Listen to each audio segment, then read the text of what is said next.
بەوەی کاریگەریەکانی وشکە ساڵیەوە لە سنووری قەزای سەمسەماڵ 33 بیری ارتیوازی وشکیان کردووە. دانیشتوانی ناوچەکە باس لە وشکبوونی سەرچاوی ئاوی خواردنەوەیان دەکەن و داوا دەکەن چارەسەریەک بۆ کێشەکەیان بدۆزرێتەوە.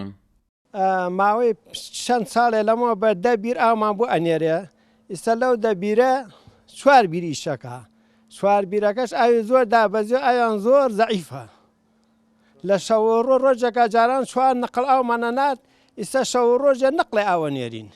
وەڵا ئەمە تقریبەن مانگێکە ئاوها دابەزیوە و کە مانگێکە تەحسیلی لەم مینانە کردووە لەم بیرانە. ئێمە بنسبەت ئاوە چەناوی چەند ساڵەوە 30 ساڵە ئەناڵێنین. پێشتر ئەو بیرانە پێشتر ئەم شارە پشتی بۆ بیرانە بە زیاتر. ئێستا ئەو بیرانە زۆریان لام وایە ئەمە 15 بیرە یەکدوانێکیان ئیشەکە هەمووی وشی کردووە و چۆن بڵێ نەماوە. هیچ ئاوێ نییە ئەلەو ئاوەنێکە لە دوکانەوە تێ ئەوش جارۆی 15 ڕۆژ جارێتێ جارۆی 10 ڕۆژ جارێتی کیفایەت شارەکە ناکە.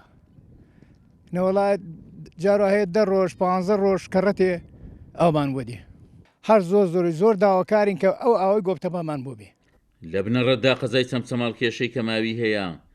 بەوتەی سەرۆکیەکەی داری سەمسەماڵ وشکە ساڵی کێشەی کەماوی لە سنوورەکەیان گەیاندۆتە قۆناغێکی مەترسیدارتر.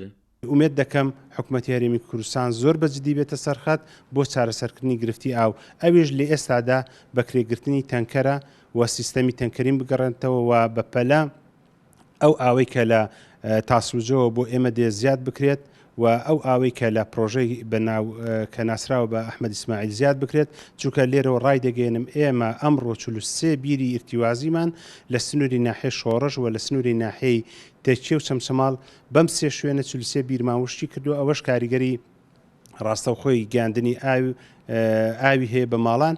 وازمان لە پرۆژەی جوانکاری هێناوە خەمی کێشەی کەماوی چەمسەماڵ بخۆن. ئەمە وتەی دانیشتوانی قەزای چەمسەماڵ و ناحیەکانی شۆڕشوتەکەی کاکەمەندا داواکاری سەرەکیەمان لەم قۆناغەدا جێبەجێکردنی پرۆژەی ئاوی گۆبتەپە چەمسەماڵە کە حکوومەت چەند ساڵێکە بەڵێنی جێبەجێکردنی داوە بەڵام بەڵێنەکەی جێبەجێ نەکردووە. عومەر غەریب، کورسات نیوز، قەزای چەمسەماڵ.